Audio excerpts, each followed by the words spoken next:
City India news Telugu. ముఖ్యమంత్రి రేవంత్ రెడ్డి గారు కాంగ్రెస్ ప్రభుత్వం చెప్పినటువంటి కార్యక్రమం ఒక్కొక్కటి చేసుకుంటూ వస్తుంది. మొన్న ఏమనుకున్నారు, పార్లమెంట్ ఎన్నికల లోపు ఈ రైతు బంధు ఇవ్వలేరు అని దింపుడుగా ఆశగా పెట్టుకున్నారు. మళ్ళీ అది కూడా అయిపోయింది కదా. అట్లాగే 15th ఆగస్టు లోపల రుణమాఫీ అన్నారు, అది కూడా జరగబోతా ఉంది. ఏ ఒక్కటి అంటే వీళ్ళకి రాజకీయంగా ఏ ఒక్క అంశం కూడా లేదు.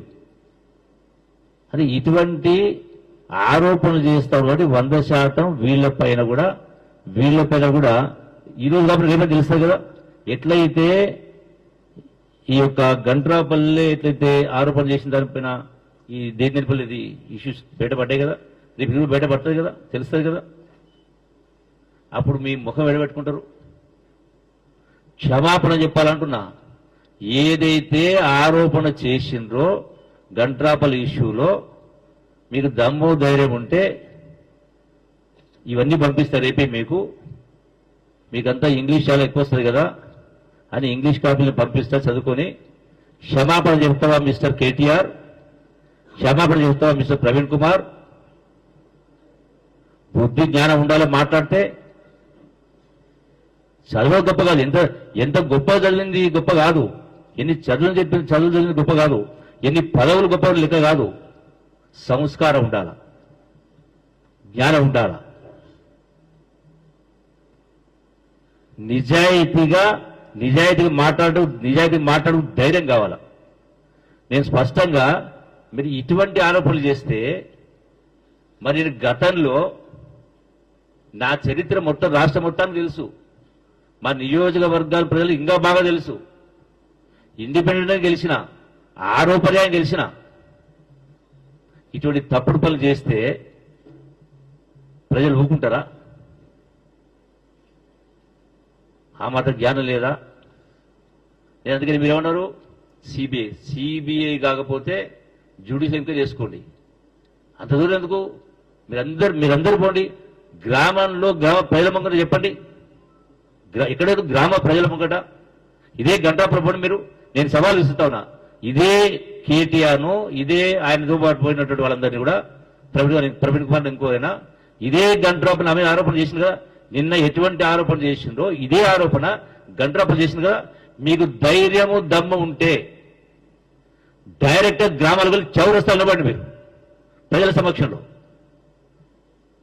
దమ్ము ధైర్యం ఉంటే రేపు ఇదే లక్ష్మీపల్లిలో ఏం జరుగుతుందో మనం wait for the enquiry. 24 hours కాలే అంటే ఉదయం జరిగితే ఇప్పుడు మధ్యరాత్రి ఇప్పుడు తెలియదు. ఉదయం అసలు ప్రజలకు తెలిసిందే ఉదయం తెలిస్తే మీరు 11 గంటలకు తయారైనరు, మధ్యాహ్నం అడిపోయినరు. దీన్ని బట్టి ఏమర్థమవుతుంది? కనీసం నీవే మాట్లాడినావు పూర్వాపరాలు తెలుసుకుందామని, మరి పూర్వాపరాలు తెలియకుండా ఎట్లా ఆరోపణ చేసినావు? అంటే దుగ్ధ కాదా ఇది? మా మీద కోపం కాదా? మీకు ఏం దొరకదు కాబట్టి ఇటువంటి చేస్తారా? నేను క్షమాపణ డిమాండ్ చేస్తా ఉన్నా. ఇంకొకసారి ఇటువంటి తప్పుడు ఆరోపణలు చేస్తే ఇప్పుడు నిజంగా నేను ప్రశ్న మాట్లాడుతా ఉన్నా. రా చౌరస్తాకు రా, నీవు ప్రవీణ్ గారు రా, 7 గంటలకు వస్తా నేను. ఆ బాధ కుటుంబాలు వెళ్ళిపోయాడు. బేకు మాట్లాడుకుంటూ మీ బేగు మాట కూడా అంటే పబ్లిక్ అంతా చూతే చేస్తారా?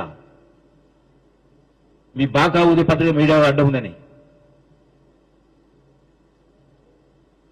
You are unfit to be politicians. ఈ రోజు దగ్గర తప్పుడు ఆరోపణ చేసినా ఎవరిపైన ఎన్నో జరిగినాయి. మీకు ఇంకో చెప్తా ఉన్నా, నేను రాజకీయం రాకముందుకు నాకంటే ముందున్నటువంటి సందర్భంలో చాలా గ్రామాల్లో 107 కేసులు ఉన్నాయి పార్టీల మధ్యలో. నేను వచ్చిన తర్వాత అన్ని పార్టీలు పిలిపించి కూర్చోబెట్టి రాజకీయం మంచి సంస్కృతి కాదు, మన ఆలోచన ఎప్పుడు కూడా గ్రామాలు అభివృద్ధి చెందాలి, చదువులపై దృష్టి ఉండాలి, ఆటపాటలపై దృష్టి ఉండాలి, కళలపై దృష్టి ఉండాలి, ఉపాధి అవకాశం దృష్టి ఉండాలి.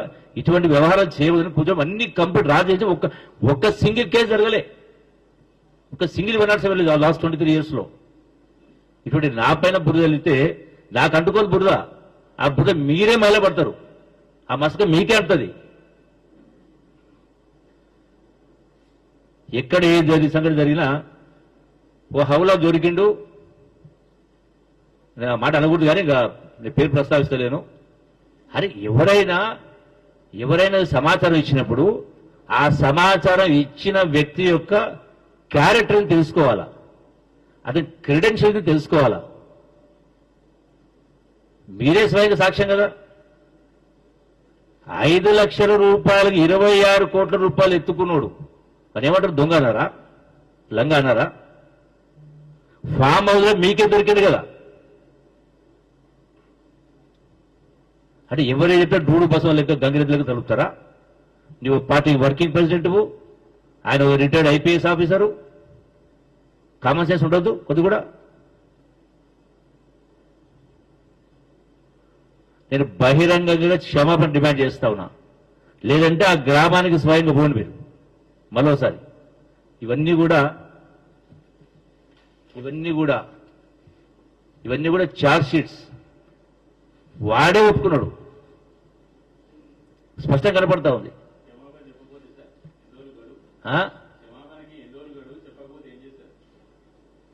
చెప్పకపోతే ఏం చేస్తారనేది ప్రజలు ఈ ఎన్నికల్లో తీర్పిస్తున్నారు.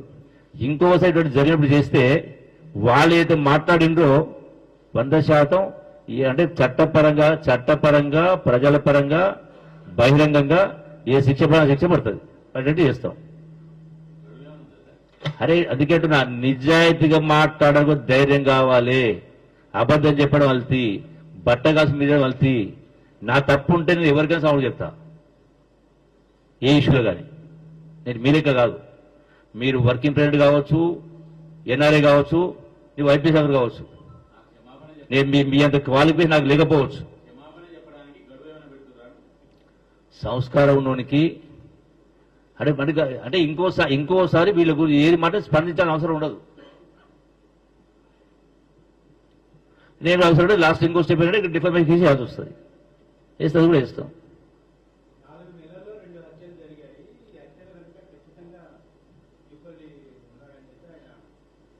మీకు నేను తెలుగులో చెప్పినప్పుడు కాపీలు మీకు ఇస్తున్నా. ఇది వాళ్ళు కరెక్టే మీరే నిర్ణయించండి. అందుకే తెప్పించిన కాపీస్. ఇంకా మీకు అనమాట డైరెక్ట్ గా ఆ గ్రామానికి వెళ్ళి నిజ నిర్ధారణ ప్రెస్ మీడియానే కోరుతా ఉన్నా. నిజ నిర్ధారణ చేసి ఆ గ్రామానికి అందరూ కలిసికట్టుగా గ్రామానికి వెళ్ళేసి నిజ నిర్ధారణ చేసి తప్పు నాది ఉంటే మీడియా పరంగా నన్ను ఏమైనా మాట్లాడండి, ఏ రకంగా శిక్షించండి. వాళ్ళ తప్పుంటే వాళ్ళని అనండి, వాళ్ళకి రాయండి. ఇంతకంటే ఉంటుందిగా. Thank you. అంటారా?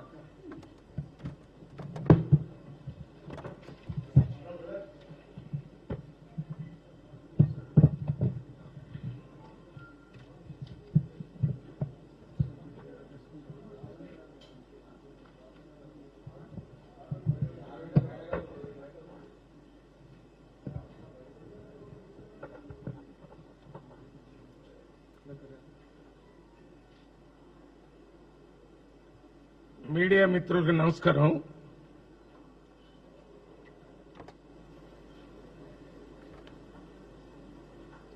చిన్నంబాయి మండలం లక్ష్మీపల్ల గ్రామంలో శ్రీధర్ రెడ్డి వ్యక్తిని దారుణంగా హత్య చేయడాన్ని తీవ్రంగా ఖండిస్తున్నాను.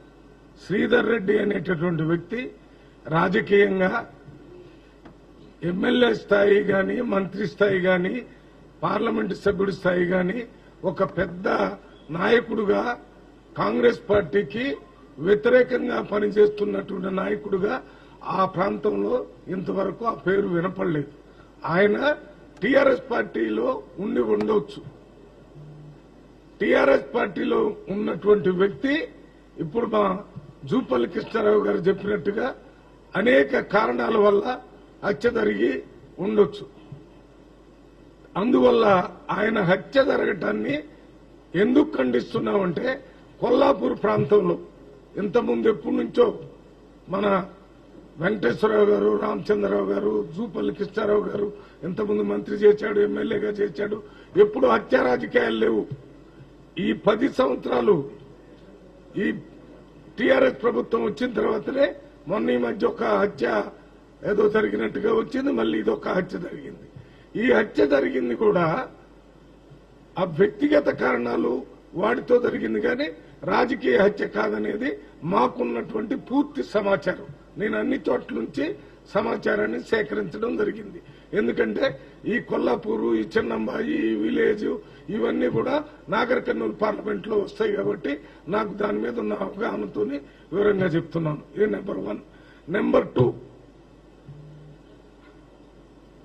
జూపల్లి కృష్ణారావు గారిని గురించి రాష్ట్రంలో గాని, మహబూబ్ నగర్ పాత జిల్లాలో గాని, నాగర్ కర్నూలు కొత్త జిల్లాలో గాని, లేకపోతే కొల్లాపూర్లో గాని ఎక్కడ అడిగినా జూపల్లి కృష్ణారావు ఒక సిద్ధాంతానికి కట్టుబడి పనిచేసే మనిషి తప్ప హత్య రాజకీయాలు కాదు కదా. అసలు ఈ ఘర్షణాయుతమైన రాజకీయాలకే దూరంగా ఉండి ఒక సిద్ధాంతం మీద పనిచేసి ఒక సిద్ధాంతం మీద నిలబడి అవసరమైతే మినిస్టర్ పదవిని కూడా త్యాగం చేశాడనేటువంటి ఆలోచన ప్రతి ఊళ్ళో ప్రతి చోట ఎవరిని అడిగినా చెప్తారు. ఇవన్నీ వదిలిపెట్టి రాజకీయ లబ్ధి కోసం టీఆర్ఎస్ పార్టీ నాయకులు, ముఖ్యంగా కేటీఆర్ గారు, వారితో పాటు నిన్న పోటీ చేసినటువంటి పార్లమెంటు సభ్యులు, మళ్లీ ఎమ్మెల్యేగా ఓడిపోయినటువంటి హర్షవర్ధన్ రెడ్డి గారు, వీళ్ళంతా ఒక టీం లాగా పెద్ద ప్రొఫెషన్ చేసి ఓ పెద్ద రాజకీయ నాయకుడిని ఇంకో రాజకీయ నాయకుడు హత్య చేయించాడని చెప్తే ప్రజలు నవ్విపోతున్నారు హాస్యాస్పదంగా. ఏం మాట్లాడుతున్నారు? అసలు ఎందుకు హత్య జరిగింది దాని మీద మీరు ఒక డిమాండ్ చేయండి. మీరు రాజకీయంగా దీని మీద నిష్పక్షపాతంగా ఇన్వెస్టిగేట్ చేసి ఎంతటి వాళ్ళైనా శిక్షించాలని, వారికి ఉరి శిక్ష పడాలని కోరండి. నేను కోరుతున్నాను. ఎంతటి వాళ్ళైనా వాళ్ల మీద నిష్పక్షపాతంగా హైయెస్ట్ లెవెల్లో ఎంక్వైరీ వెంటనే చేసి వారికి ఉరి శిక్ష పడేటటువంటి విధానం కావాలని ఎందుకు కోరుతున్నానంటే రేపు భవిష్యత్తులో ఇటువంటి హత్య రాజకీయాలు జరగకూడదు.